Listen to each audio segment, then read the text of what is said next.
I'm so excited to introduce our guest here, Jim. He's going to be talking about real-time context engineering for LLMs.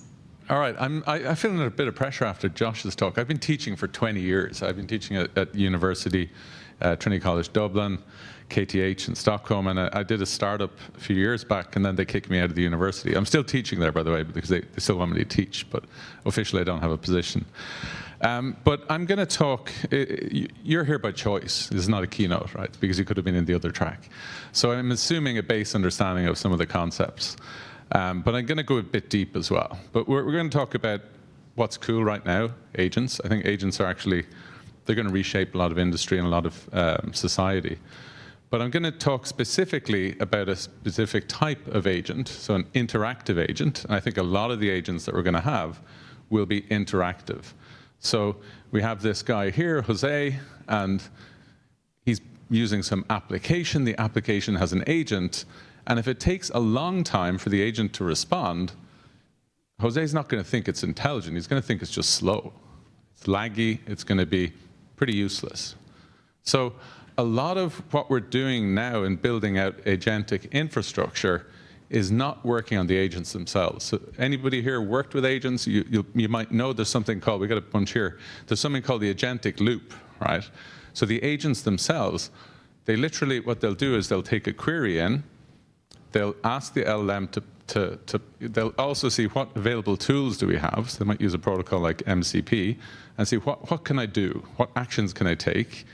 And then they'll ask the LLM to plan. What should I do? What tools should I call? What parameters should I pass?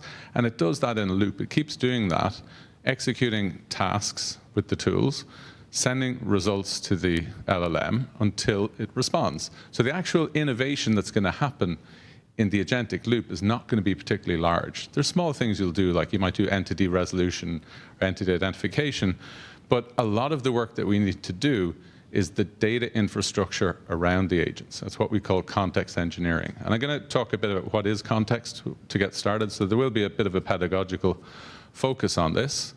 I've been teaching courses in deep learning, machine learning for years, and I always start with, what are the types of machine learning we have? So you would talk about supervised machine learning, where we have labels or targets, and we're trying to predict the value of the label or the target. Using features. We've got unsupervised machine learning where we don't have labels or targets. We've got self-supervised machine learning. And there's a new type, and also reinforcement learning, of course, where we have agents which execute actions and receive a reward, and we try to optimize the actions that the agents take. But there's a new class of learning introduced by LLMs called in-context learning. And what in-context learning is, it is machine learning like normal machine learning, but you're not training a model. So in machine learning that we have those other classes, we collect data and we train a model, and then we use the model to make predictions. But in context learning, what we do is we pass in some examples, and the LLM will be able to generalize from those examples and learn something. So here's a very simple example. We want to classify a stone as either something called lumerite or xerorite. I think I Googled those words. They don't exist, right? So the LLM has not trained on those words. It doesn't know what they are. But we give it some feature values. We say, OK, we have one example. It's deep blue. Its hardness is 7.5. It glows under UV. It is lumerite. And we take another stone. This time it's I can't read without my glasses, but it's a xerorite. And it's green, has a hardness of 6, and doesn't glow under UV. And a third one, that's lumerite, it's dark violet, its hardness is 8, and it glows under UV. So in typical machine learning, if we considered these 4 different features, these 4 different attributes of our stones, we could train a model to classify a new stone that it hasn't seen before.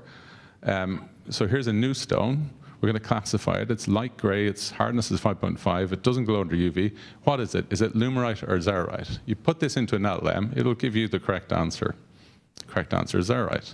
So what it's doing is it's able to classify these stones by giving a lot of examples. And you may have heard of the term few-shot learning.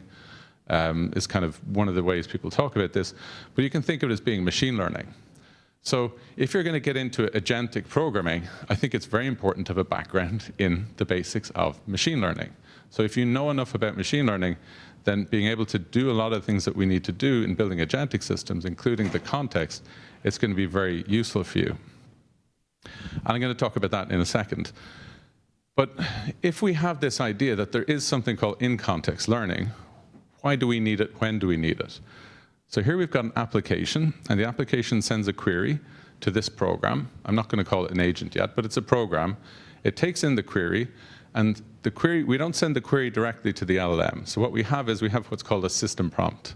So most of you will have used ChatGPT, and the system prompt for ChatGPT is very long. It tells you things like, be a helpful chat assistant, don't be vulgar, make sure you don't mention Elon Musk in any of the answers, and so on.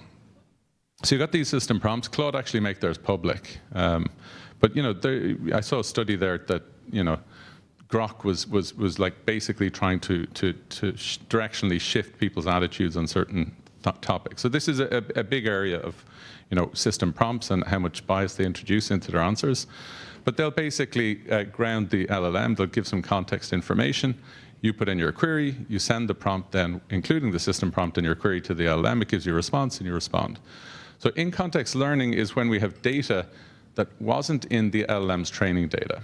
And we want to include that data we want to include a relevant subset of that data into this prompt that's going to be sent to the LLM. That's what we call context. So, for example, if you're a large organization, let's say you're a bank, you'll have a lot of private data. The LLMs hopefully won't have access to that data, won't have been trained on that data. So if you want to use LLMs to do something intelligent with your private data, you need to select a relevant subset of that data, put it in the prompt, and then hopefully your LLM will give you back an intelligent answer. So private data is useful, but there's also data that has been created since the LLM was trained. So the LLM had a cutoff time when it was training. Any data that appeared after that will not be in the LLM's training data set, so that's also context. So there's those two types, private data, you've got real-time data, or data that was created after the training cutoff time. Both of those are the two main classes of context that we use in in-context learning. Now, there is an alternative. If you have, not for real-time data, but if you have a lot of private data, like you're this bank with a lot of private data, you could take that data and you could fine-tune an existing foundation LLM. Now, in general, that's not the approach most people are taking. And the reason why is that it's much faster to make changes to your context than it is to retrain or re-fine-tune a LLM. So if you have a very large language model, a very powerful model, it may be 800 billion parameters, you need 8 GPUs of the top-end NVIDIA servers to train it, and it's going to take you hours or days to fine-tune that model. That's expensive and slow. Your iteration speed will be very slow. You're going to ship improvements in days. But if you just do in-context learning, you can ship improvements in minutes or seconds or even hours. Fine-tuning doesn't support real-time data. So if I want to ask my agent, who won the match last night? Now I'm in Seattle, probably give me an answer related to one of the US sports. But if I was in Europe, it might tell me about soccer. So real-time data, that context is not available for fine-tuning. So you still need to do in-context learning for real-time data. The other problem with fine-tuning is that you'll fine-tune on the latest and greatest open source model, and then 2 weeks later, there's another later and greater open source model that's released, and you need to fine-tune again on that new foundation model.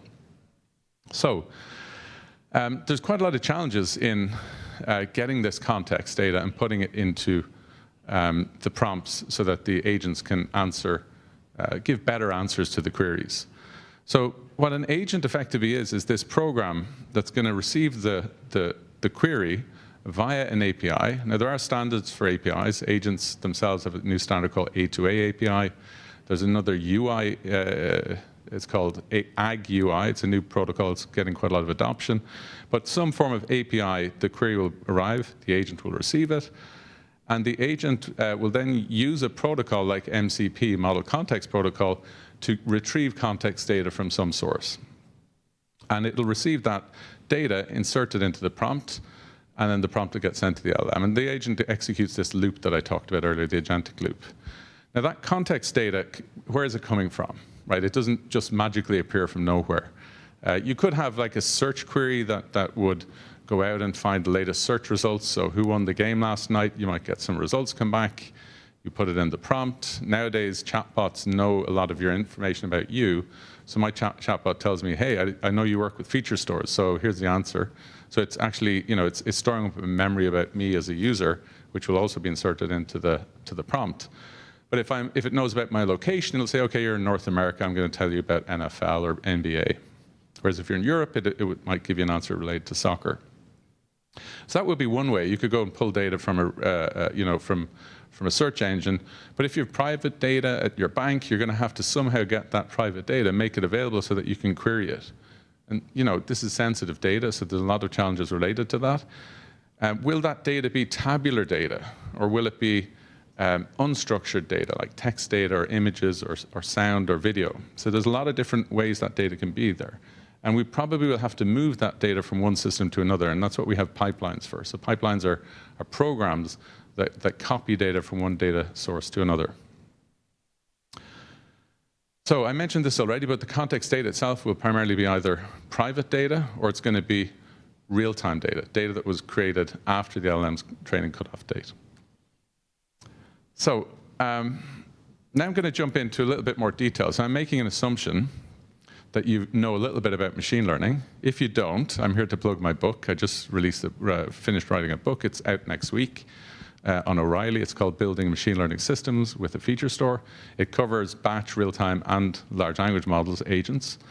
But a large part of it is we start with feature engineering, and then we move over to agents, because a lot of the techniques that we use when we build ML systems, we can use as well when we're managing context for agentic programs. So the basic idea here is we're going to have a look and see how feature engineering, or data engineering as well, to some extent, is similar to context engineering. So in the book, I talk about, for example, a feature. What makes a feature useful for a machine learning model? Well, it has to have predictive power for the target or the label. That's pretty straightforward. If I want to predict, if I have a classifier that's going to classify apples and oranges, and have a color, and the color is orange, well, that's going to be predictive for orange. So color would be a useful feature that would be predictive for classifying whether a fruit is an apple or an orange. Context is very similar. So what makes context useful? Well, it has to improve the response that the LLM gives to an input query. So that's a bit more vague, because what does that mean to improve a response? And this is a general problem we have when we build agentic systems, is that we don't have the same evaluation metrics for our models. If it's a classification model in machine learning or a regression model, we know how to evaluate the performance of our models. But in agentic systems, we often use something called evals. I'll talk a little bit about that later. But it's kind of a way in which we can have a set of expected responses to queries, and we can use that to evaluate whether the agent is performing well or not. But in general, context is useful for your agent if it helps improve the responses to a given response to a given query. When you're building ML systems, you may have redundant features, and you can also have redundant context. There's a general principle that some people say is, well, we don't need retrieval augmented generation anymore. Just dump in the whole context, right? And then the LLM will sort it out. Right? In practice, that doesn't really work that well. LLMs pay a lot of attention to the beginning of the content, the end of the context, and not so much to the middle. But redundant context is not something you want to have, just like in machine learning. So you don't want to have irrelevant context either, or features that don't have predictive power for your label or target. You don't either want to have prohibited features. So this is something that's quite topical. Do we regulate AI? What is prohibited? What is not prohibited? What do we allow people to use as context data when agents give responses? But in general, there's a notion of prohibited features or prohibited context. And then there's, of course, the idea that, I have this great idea for context, but is it feasible? Can you compute it? Can you retrieve it? Can you retrieve it given the time available to you to retrieve that data? So maybe your agent has to respond within a certain period of time. Like I mentioned earlier, if it takes minutes to respond, that's okay if you're programming with Claude, but it's not okay if you're working with an interactive application. So features as well as context needs to be feasibly computed. Now, I said I'm talking a bit about real-time context engineering. So we're trying to build interactive applications. We want the context data to be available to our agents within a period of time. In machine learning, we use the term feature freshness to capture that abstraction or that concept. The idea that, and the best example I can give is TikTok. So many of you will have used TikTok. If you click on TikTok, you click on a video, you share, you like, you swipe. All these actions get sent from your phone or device all the way into a large cluster. So there's a big Kafka cluster, and then a big Flink cluster, and then a big Cassandra cluster. And within 1 to 2 seconds of you clicking, the AI will use the actions that you took to predict about what content to recommend. Okay, so we call that feature freshness. You can say that the features, the clicks that you took, it takes 1 to 2 seconds before they're available by the AI. And that means TikTok is really responsive. So when you start getting bored or you get interested in something, the recommender algorithm is very responsive and helps you dive in deep. So we have the same basic principle in context engineering. If some data is made available, let's say if you have an application, you're clicking on it, you're taking actions, how long will it take before that event, these events here on the left, get transformed into context data and made available via MCP to the agent, so that the client who's issuing a query will be able to use that context data to give a response. So that's the concept of context freshness. Now I'm going to go a little bit deeper, even more deeper, in terms of similarities between machine learning and context engineering. If I have a model, and this is something I cover a lot in the book, if I train a model, the model will have if I disappear, you can fall through it's some sort of stage prank. Anyway, if you have a model and you train the model has inputs, right? So you have a set of typed ordered inputs into the model. We call that the signature of the model. And if I'm writing an application to use that model, and in this example, this is from the book, we have a credit card fraud payment. The request will send in the amount of the credit card payment, the timestamp, if the card was virtual, present, physically present, or if it was virtual, what was the IP address of the device for payment, what was the credit card number, what was the ID of the merchant.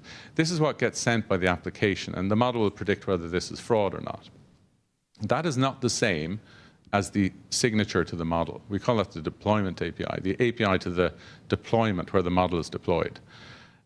What happens is you send in this API here, you send in these parameter values, and what we do with that is we retrieve pre-computed features, we compute on-demand, real-time features, we combine them into a feature vector. That's what we input into the model.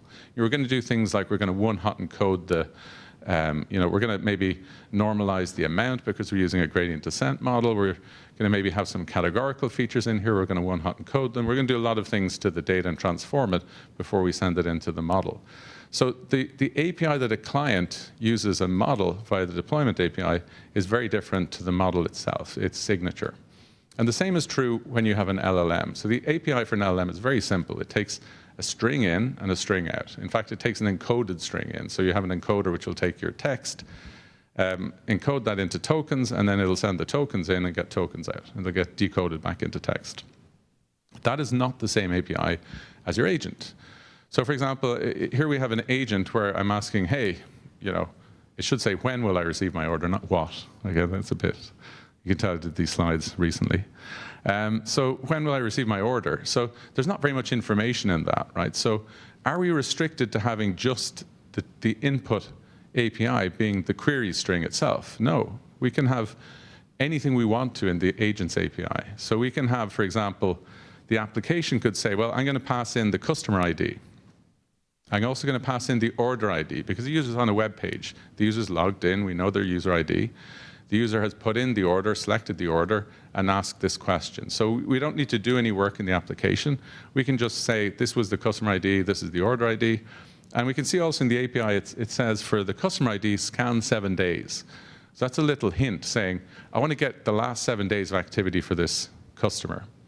And then the order ID, it says primary key lookup, PK lookup. So I just want to get the details of that order. So when this query comes down to our agent can use the MCP tools to basically say, hey, get me the last 7 days of customer actions and get me the information related to this order. And if there is anything that's needed related to maybe the policy about order delivery, we can look that up in a vector index.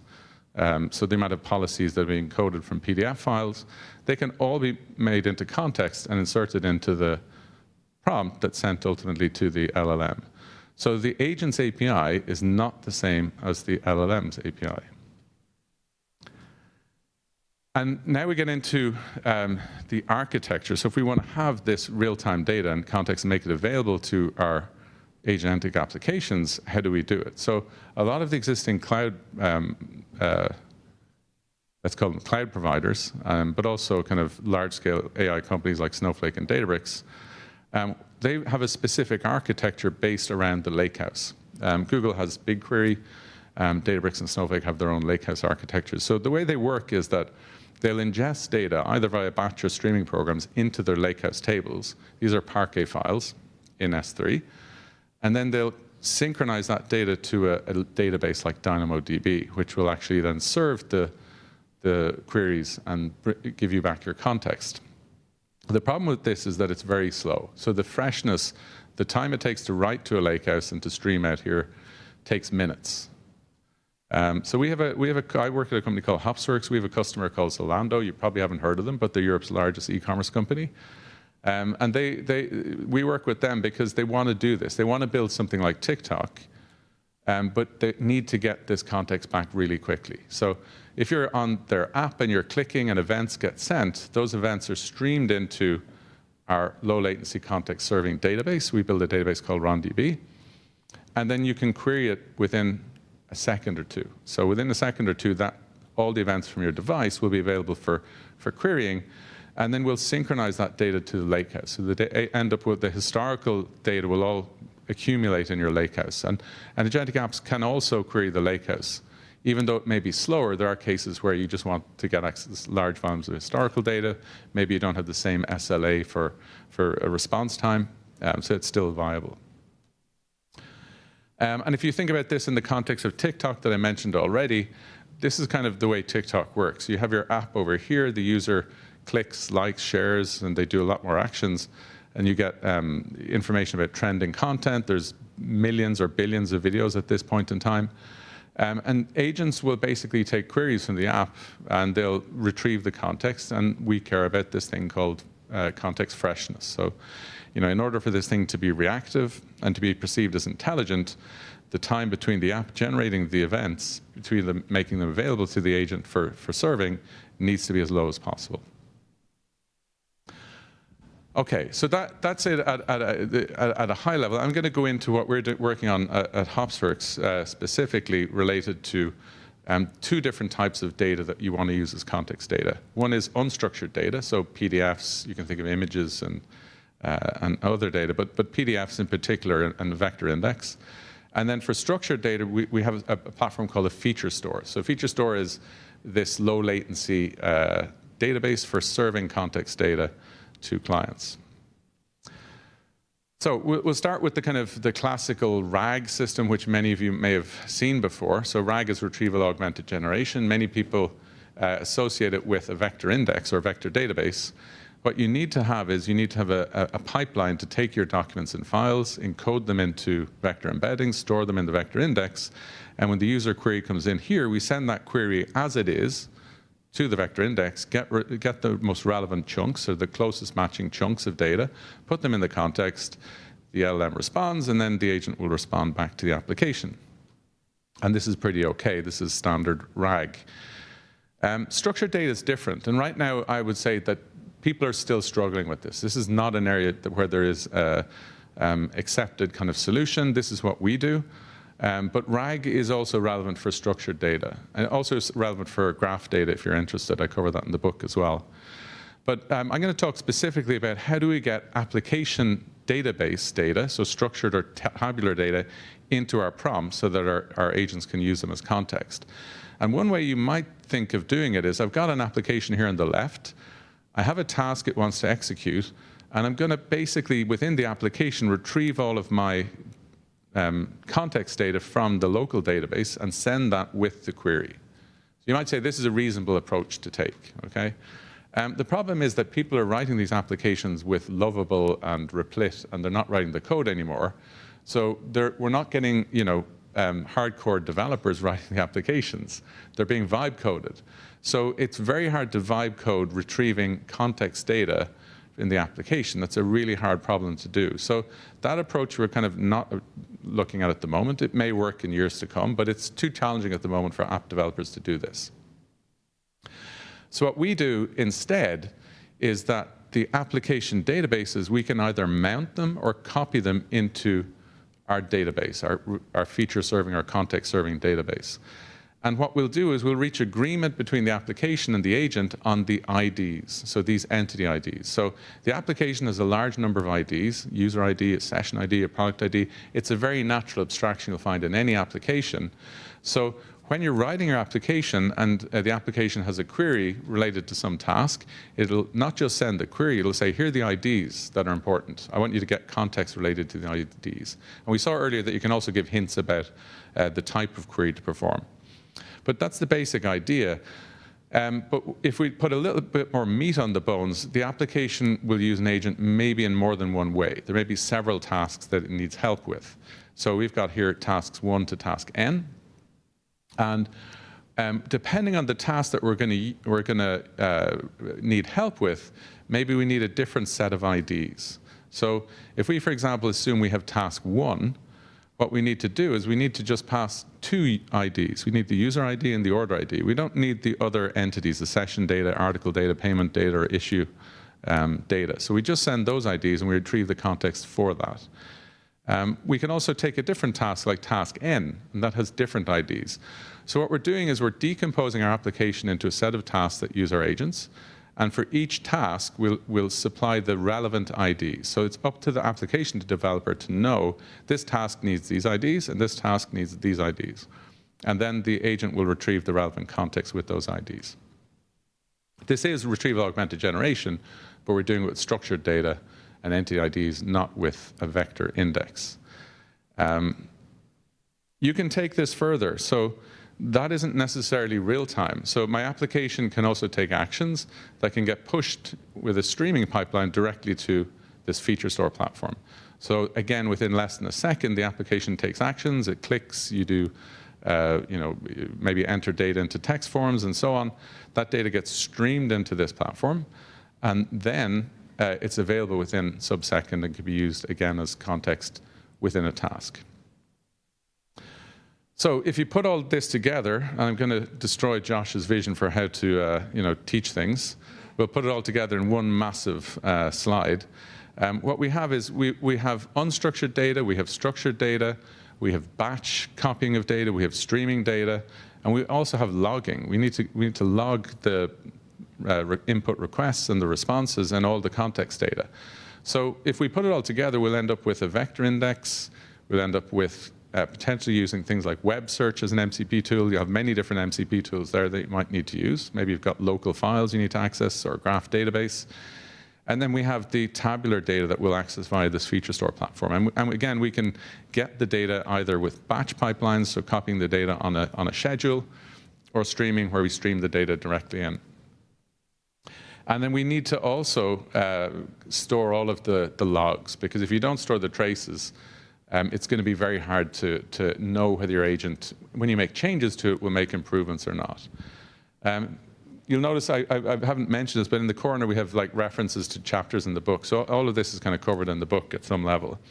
So I'm going to talk about that last point to finish up. I'm going to talk about how we make better agents and what you need to do as building blocks to improve the quality of your performance of your agents. So agents receive queries, as we saw earlier, and we want to log the queries, the responses, and then any context data that was retrieved. So here we can see that we have a log which has a trace ID, a step ID, because each agent will take a number of steps. So you might have the trace represents the request, and then the step will be every MCP tool called, every call on the LLM, every response sent back to the client. And we have input and output data for each of those steps. But ultimately, what we also want to do is we want to be able to say, hey, this step was good, right? This context that was retrieved was good. This response that was sent back to the client, this was good or this was bad.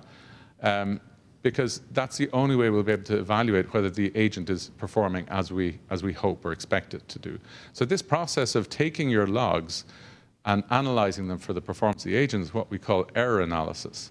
And what error analysis enables you to do is get insights excuse me, into how to improve your agent. So maybe, context retrieval is not working well, or maybe it's some other thing that's not working as expected.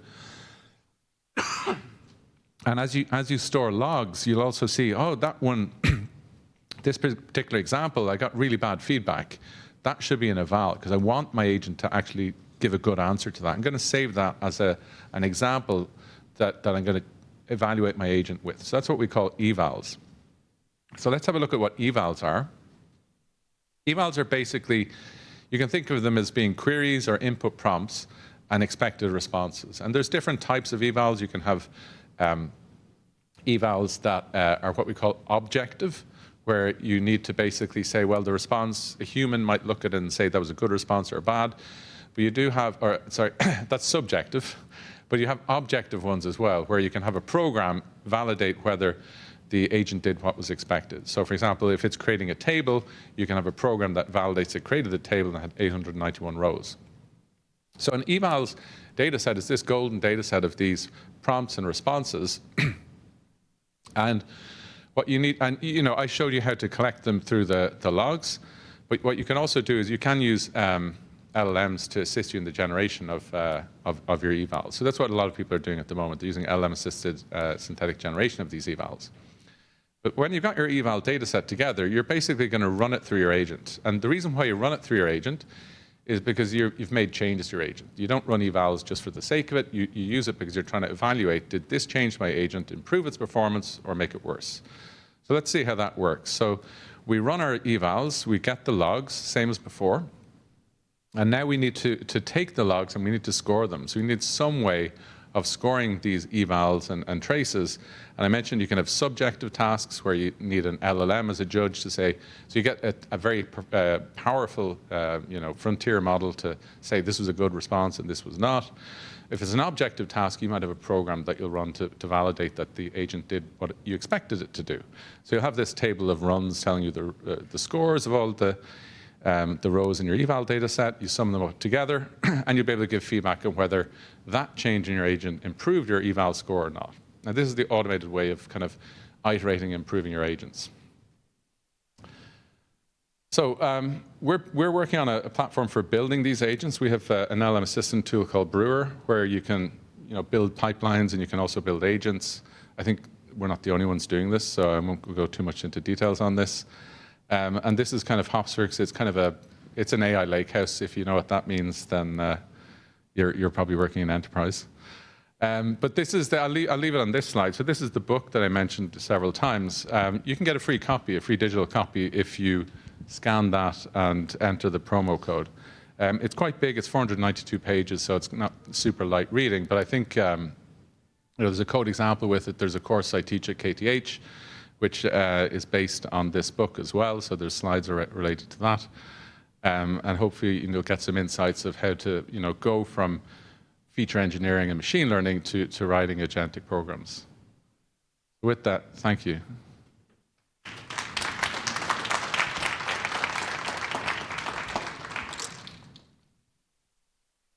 Sorry, any questions? Yes, we have about 5 minutes now for questions.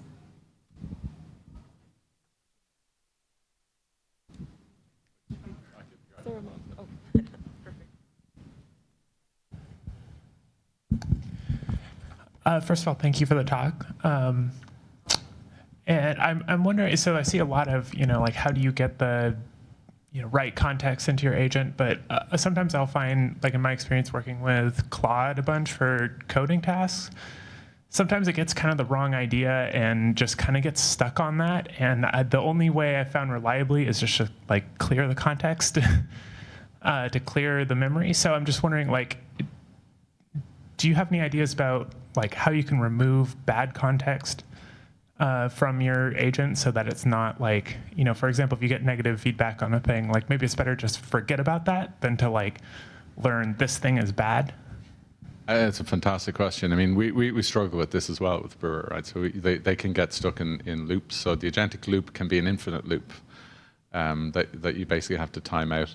I think Claude is very different, right? So I think coding agents are very different to what I talked about here, because coding agents, we don't have that time. We don't have to wait. You can give Claude a task and go grab a coffee and come back in 30 minutes, and you'll have some code there. I think the other main difference is we have a philosophy around building. We're building effectively coding agents for different small parts of AI systems. So if you have an AI system, you can decompose it into feature pipelines that create features, or context pipelines. You may have a training pipeline. You have the agent itself, or an inference pipeline. These are all different coding agents. And what we do is we basically say, the people who are writing the programs, we don't want them to look at the code, right? So if you're working with Claude, or you're working with Gemini, or Gemini, I should say Codex, you're basically a developer. And the code that's generated from your prompts, you're going to evaluate, and you're going to have to understand what it's doing.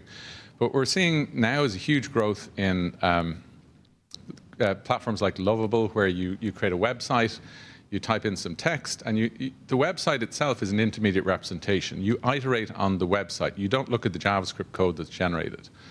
So we're doing the same for these ML pipelines and agents, where you iterate on the specification for the agent. So you'll see here are the data sources for this pipeline, here are the transformations performed, here's the output, and you'll have to understand that domain. But you don't necessarily need to be able to write the polars or pandas or Spark code that's generated and the actual transformations performed. So I think it's quite different. Now, back to your question about like how do I remove if bad context enters into that, I think we're doing this. We're looking at the similar techniques to what we're doing with feature engineering. So in feature engineering, if I have bad features in my model, how do I understand that we have bad features? Well, at the moment, it's very much brute force. What we often do is we have what's called, we've got model-centric and data-centric feature engineering. And data-centric feature engineering is often leave one feature out. So you basically, you run a lot of parallel trials where you're leaving out different features and go, that was a bad feature, I'll remove that one. So I don't think, there will be huge improvement in the techniques. I think it's a huge opportunity for people to work on these problems. That's exactly the type of problem that we need to solve, and it's early days in terms of us building out this infrastructure. And I will emphasize, it is a lot of data engineering, feature engineering is a lot of the challenges we have at this point.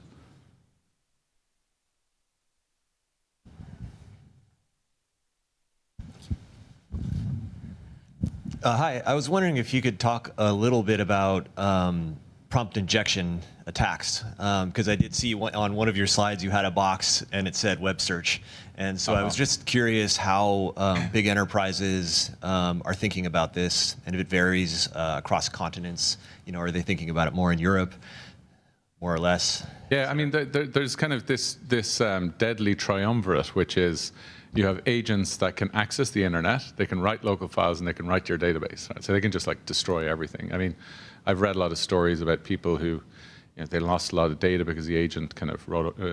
I think at the moment, what we see is, like what I was showing earlier on with these pipelines, is you can selectively, if you've got a database with valuable data you'd like to use as context, you're going to have to selectively pick the data that you're allowed to use as context, and you'll only want read-only access to it.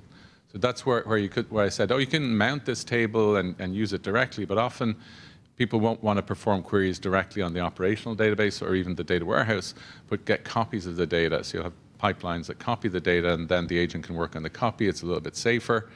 I think it's going to be slow, incremental. There's going to be the usual. There's going to be, these terrible, humiliating stories will appear, and then people will be a bit careful, and then they won't be, and it'll be a kind of a slow, general, gradual journey.